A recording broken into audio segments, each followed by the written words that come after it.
Joseph was one of the 12 sons of a man named Jacob in Canaan. He had 10 elder brothers and one younger brother.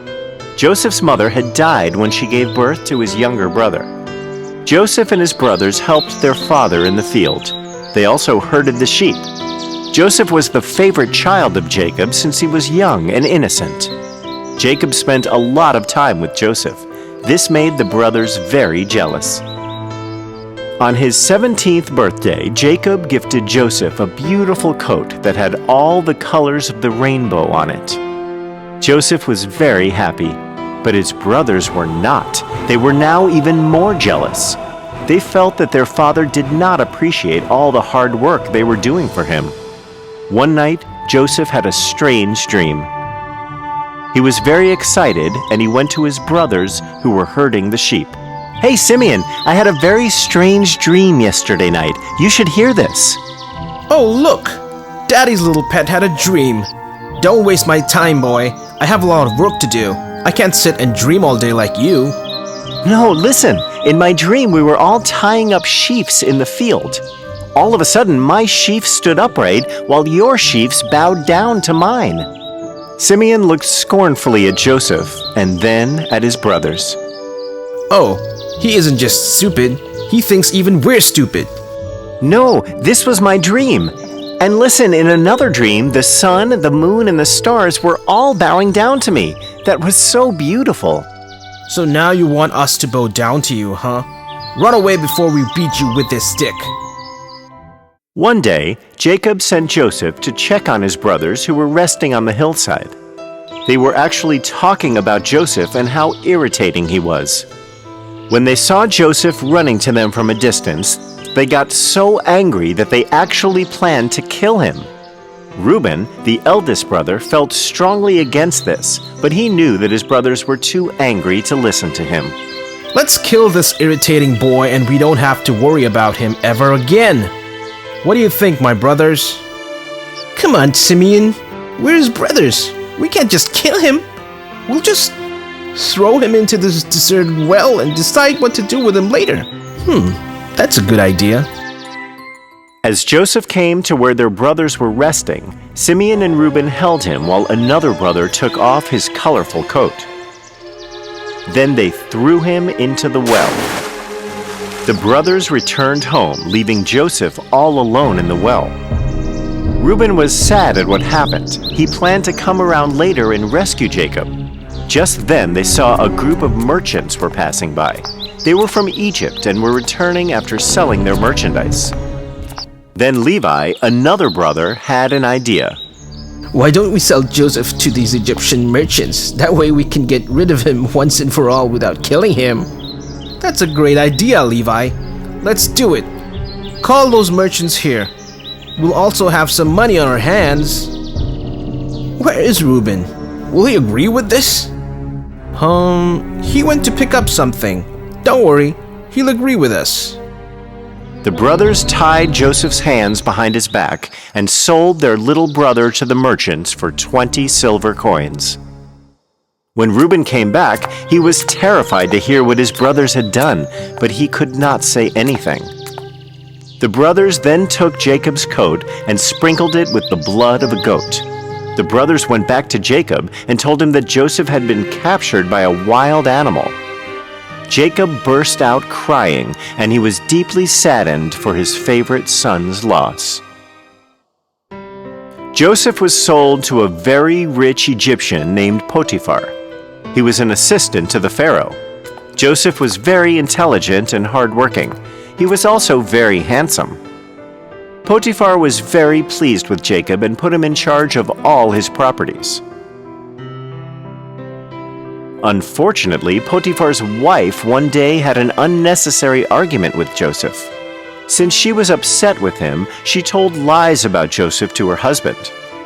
Potiphar was angry with Joseph and he sent him to jail. When in jail, Joseph overheard two prisoners talking to each other. One prisoner was a servant to the Pharaoh and the other was a baker. I had the strangest dream yesterday night. I wish I could make some sense of it. My dreams are even more weird than yours. Maybe I can help you. I can help you understand your dreams. Haha, you're just a boy. How are you going to understand my dreams? I do not interpret them. My God helps me. I will try to tell you what they mean. My God surely has a message for you. So the servant described his dream to Joseph. Joseph listened to him carefully and told the servant that his dream meant he would be released from prison in 3 days and he would be taken back by the Pharaoh as his servant. Joseph asked the servant to remember him when meeting the Pharaoh and ask that he be released. 3 days later, the servant was released just like Joseph had predicted. But when he returned to the prison, he forgot all about Joseph, and because of this, Joseph remained in prison for 2 long years. One night, the Pharaoh had a strange dream and could not sleep. The next morning, he called all his wise men, ministers, and counselors and described his dream to them. Nobody had an answer to what it could mean. When the servant, who was in jail with Joseph, heard about this, he suddenly remembered his promise. He ran to the Pharaoh and told him about the prisoner who could interpret dreams. The Pharaoh immediately summoned Joseph. "So, my servant says you can interpret dreams. He tells me you are extremely gifted." "I am not capable of such things, Your Majesty. My God works through me. He can give you the meaning of your dreams. Describe your dream to me." "Very well. In my dream, I saw 7 fat cows eating grass in a field. Then 7 thin, ugly cows rose up from the river Nile and swallowed the 7 fat cows. What does this mean?" Joseph listened to the Pharaoh and then closed his eyes for some time. He walked across the room and came back to the Pharaoh. "My lord, this dream you just described is very symbolic. It is a message from God. God is telling you that a great famine is coming. It will last for 7 years. There will be no food to grow, no rains. A lot of people will starve and die." "Oh, that is terrible news. We are all doomed then." "Wait, my lord, I am not finished yet. The dream came to you as a warning from God to prepare for the famine. There will be 7 years of plenty before the famine, so you can store up on food grains and livestock and other supplies during this period. You must make the most of this chance to produce excess food so that you can store it for later." "Oh, you are right. Thank God I found you. This is great news. We will be prepared for the famine. We will produce plenty of food and build up storages for the difficult times. Thank you, Joseph. You are the most wise man in the kingdom. I am appointing you in charge of overseeing this work." "Your Majesty, the honor is truly mine. These are not my powers. God speaks through me. I am simply conveying his message to you." Joseph helped the king to grow extra food grains and build storages during the 7 years of plenty so that people would not starve during the 7-year famine. He was also very popular among the people and earned their love and respect. The 7 years of plenty had passed by. The famine started.